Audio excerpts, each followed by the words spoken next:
Welcome to our channel. Today we how to connect to GitHub Actions self-hosted runner via VPS, beginner guide step by step clearly. To connect to a GitHub Actions self-hosted runner via VPS, follow these steps. First, ensure you have a VPS set up with a compatible operating system.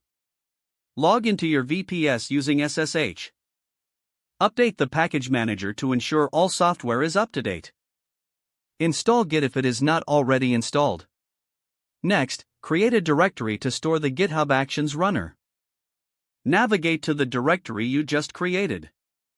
Visit the GitHub repository where you want to set up the self-hosted runner. Go to the Settings tab of your repository.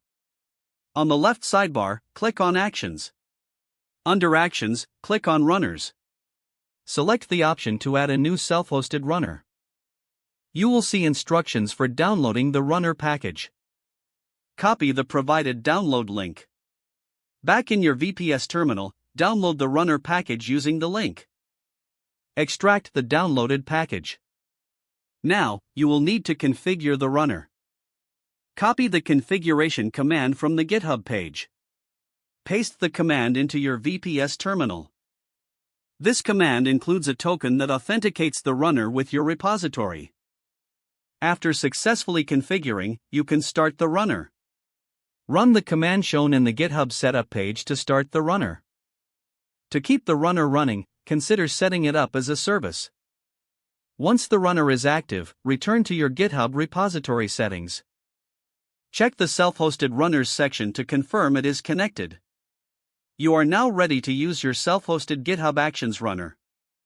Whenever you push changes, the runner will pick up the workflows as configured. That's it, your self-hosted runner is set up and connected to GitHub Actions via your VPS. If the page does not load, refresh the browser or try again in a private or incognito window. Make sure you are using the correct email address, then retype it carefully to avoid small typos. Don't forget to like this video and subscribe to our channel for more step-by-step tech guides.